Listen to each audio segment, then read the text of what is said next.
मैं पप्पू यादव बिहार के जो हैं उनकी जन अधिकार पार्टी का मैं राष्ट्रीय महासचिव और प्रवक्ता हूँ और टीवी डिबेट्स में मैं फजील अहमद राष्ट्रीय मुस्लिम स्कॉलर के तौर पर बैठता हूँ और देश भर में जो भी इस तरह की घटनाएं होती हैं हम जाते हैं, उनको लीगल एड या जो भी सामाजिक उनको मदद चाहिए वो हम लोग करते हैं। उसी सिलसिले में मैं जब बनारस का ये टीवी पे देखा मैंने आप लोग के माध्यम से, तो मुझे बहुत बुरा लगा। उसमें एक घटना ऐसी हुई कि कोई अधिकारी था जो ओनर के होटल के मालिक को सिर से मार रहा है और जब सिर से मारने से उसको नहीं मन हुआ तो एक सिपाही का डंडा लेकर के और उससे मार के पैर तोड़ दिया। ये बात मुझे इतनी ख़राब लगी कि कोई अफसर, इसका मतलब कि ये मामला हिंदू मुसलमान का नहीं, ये मामला भ्रष्टाचार का है। इसे हिंदू मुसलमान कह करके लोग इसको बचा रहे अफसरों को। मैं कमिश्नर साहब से और सरकार से, उत्तर प्रदेश सरकार से ये डिमांड करता हूँ, SIT बना के जाँच होनी चाहिए कि ये वैध है कि अवैध है। ये तो अदालत तय करेगी ना, अवैध है कि वैध है। ये कैसे कोई सिपाही, दरोगा और कोई थानेदार, कोई अधिकारी कैसे तय कर सकता है? यदि कोई इस तरह की कार्रवाई होती, यदि आपको नदी की या कहीं की सुंदरीकरण करना, उसकी जगह अगर आपको लेनी है तो उसके लिए एक तरीका होता है। भूमि अधिग्रहण कानून है इस देश के अंदर, आपको उसका कंपनसेशन देना होगा। कंपनसेशन देने के बाद आप जो चाहें उसमें कर सकते हैं। और एक पर्टिकुलर एक घर या एक प्लॉट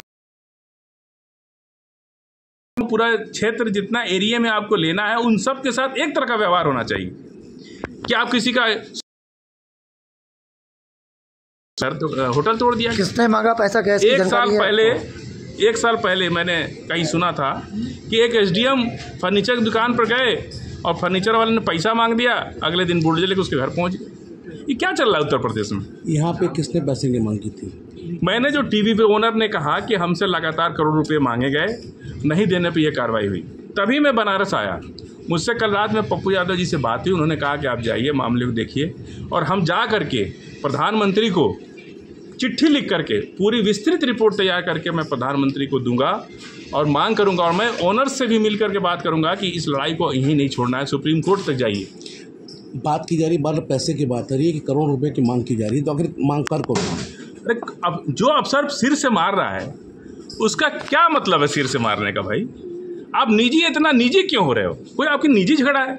आप अफसर हो, आप अगर कोई आपके सरकारी काम में व्यवधान डालता है तो उसके लिए आप अरेस्ट कर सकते हो, उसको अरेस्ट करके थाना में, जेल में डाल करके आप। लेकिन सिर से मारने के पीछे यही लॉजिक है कि आपकी कोई निजी रंजिश है इस व्यक्ति से, और आप लाठी नहीं मार सकते किसी को भी।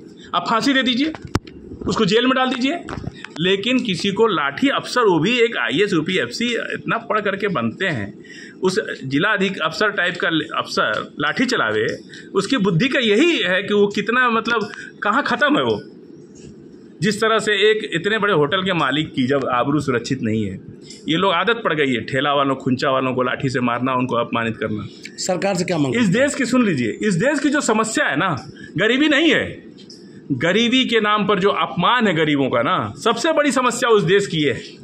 यदि इसका कोई पॉलिटिकल बैकग्राउंड नहीं है, कोई राजनीतिक इसकी क्षमता नहीं है, इससे पैसे मांगो नहीं देता है, घर तोड़, फर्जी मुकदमे में फंसा दो, ये चल रहा है उत्तर प्रदेश के अंदर।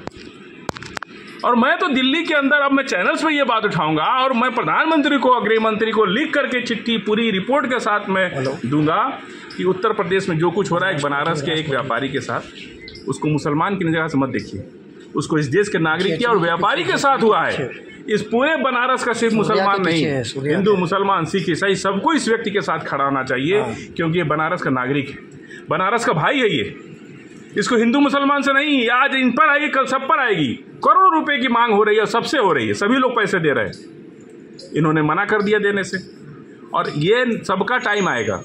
जिस तरह का भ्रष्टाचार बनारस में फैला है और उस भ्रष्टाचार का ये परिणाम है, कोई अदालत का कोई निर्णय, किसी भी अदालत से कोई ऑर्डर अफसर नहीं लेके आया और अपनी मर्जी से इसको तोड़ दिया।